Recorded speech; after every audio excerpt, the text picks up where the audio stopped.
आज नारायण ऐसे रुकूरी चैनल में भारत के प्रथम प्रधानमंत्री पंडित जवाहरलाल नेहरू की जयंती मनाई गई। उनका जन्म 14 नवंबर 1889 ईस्वी में प्रयागराज में हुआ था।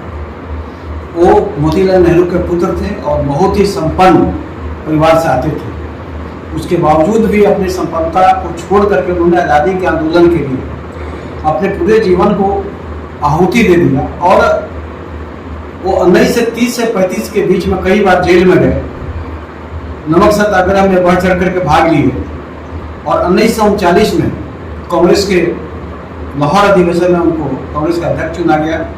1923 में ही वो राष्ट्रीय महासचिव बन चुके थे कांग्रेस के।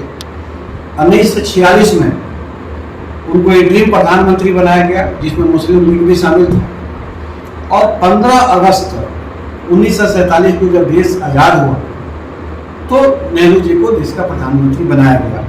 नेहरू जी बिल्कुल सामाजिक समरसता, सोशल इंजीनियरिंग और उन्नत भारत के विषय में हमेशा सपना देखते थे।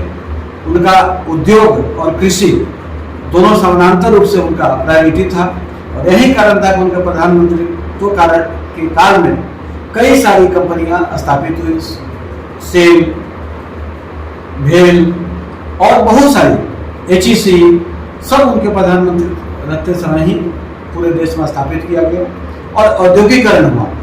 उनका झुकाव थोड़ा रशिया की तरफ जरूर था, लेकिन उनके मन में समाजवाद और पूंजीवाद दोनों के बीच का रास्ता लेकर के नेहरू जी चलते थे। नेहरू जी एक ऐसा प्रधानमंत्री थे जो डेमोक्रेसी में विश्वास करते थे और अपने सारे विपक्षी को साथ में लेकर के उनका प्रयास होता था।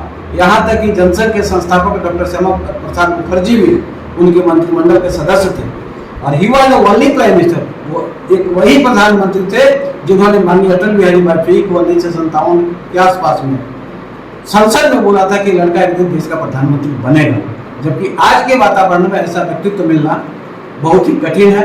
आज हम लोग अपने कॉलेज की तरफ से और अपने संस्था की तरफ से उनको भावभीनी श्रद्धांजलि अर्पित करते हैं और ऐसा नहीं पूरा विश्वास करते हैं कि फिर से एक एसोसिएशन देश में पैदा हो और देश को उन्नति के रास्ते पर ले चले। बहुत बहुत धन्यवाद।